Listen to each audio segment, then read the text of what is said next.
किसी नगर में एक बूढ़ा चोर रहता था। 16 वर्षीय उसका एक लड़का भी था।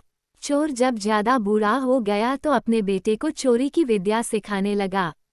कुछ ही दिनों में वह लड़का चोरी विद्या में प्रवीण हो गया। दोनों बाप बेटा आराम से जीवन व्यतीत करने लगे। एक दिन चोर ने अपने बेटे से कहा, देखो बेटा, साधु संतों की बात कभी नहीं सुननी चाहिए।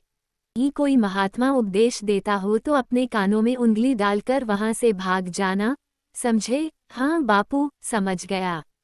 एक दिन लड़के ने सोचा, क्यों न आज राजा के घर पर ही हाथ साफ कर दूं। ऐसा सोचकर उधर ही चल पड़ा।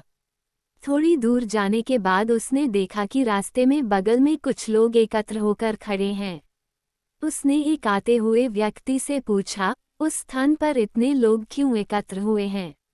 उस आदमी ने उत्तर दिया, वहाँ एक महात्मा उपदेश दे रहे हैं। यह सुनकर उसका माथा ठनका।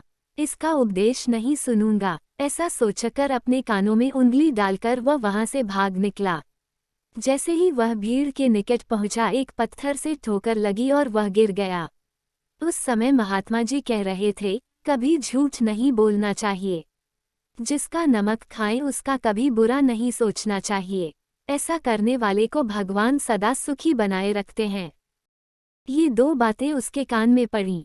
वह झटपट उठा और कान बंद कर राजा के महल की ओर चल दिया।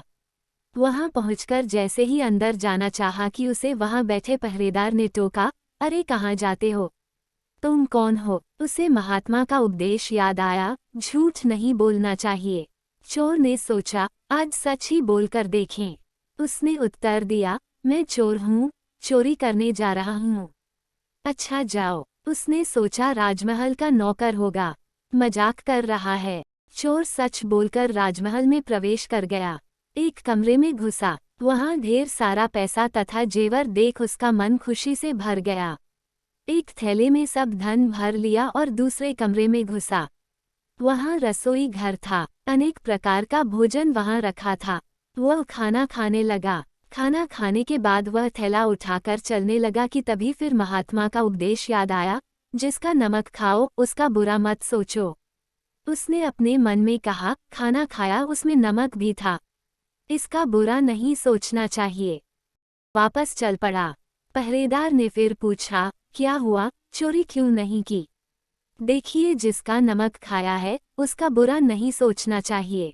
मैंने राजा का नमक खाया है, इसलिए चोरी का माल नहीं लाया। वहीं रसोई घर में छोड़ आया। इतना कहकर वह वहां से चल पड़ा। उधर रसोइये ने शोर मचाया, पकड़ो पकड़ो, चोर भागा जा रहा है। पहरेदार ने चोर को पकड़कर दरबार में उपस्थित किया। बताया कि एक महात्मा के आधारा दिए गए उपदेश के मुताबिक मैंने पहरेदार के पूछने पर अपने को चोर बताया, क्योंकि मैं चोरी करने आया था। आपका धन चुराया, लेकिन आपका खाना भी खाया जिसमें नमक मिला था। इसलिए आपके प्रति बुरा व्यवहार नहीं किया और धन छोड़कर भागा। उसके उत्तर पर राजा बहुत खुश हुआ और उसे अपने दरबार में नौकरी दे दी। वह 2-4 दिन घर नहीं गया तो उसके बाप को चिंता हुई कि बेटा पकड़ लिया गया, लेकिन 4 दिन के बाद लड़का आया तो बाप अचंभित रह गया अपने बेटे को अच्छे वस्त्रों में देखकर।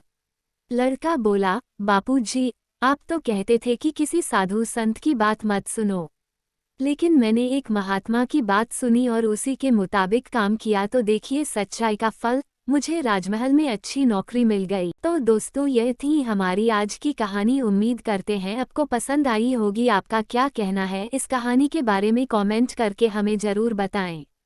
वीडियो को लाइक करके चैनल को सब्सक्राइब कर लीजिए। साथ में घंटी को दबाकर ऑल पर सेट कर लीजिए ताकि आने वाली वीडियो आपको तुरंत मिले। मैं मिलती हूँ आपसे अगली वीडियो में, तब तक के लिए धन्यवाद।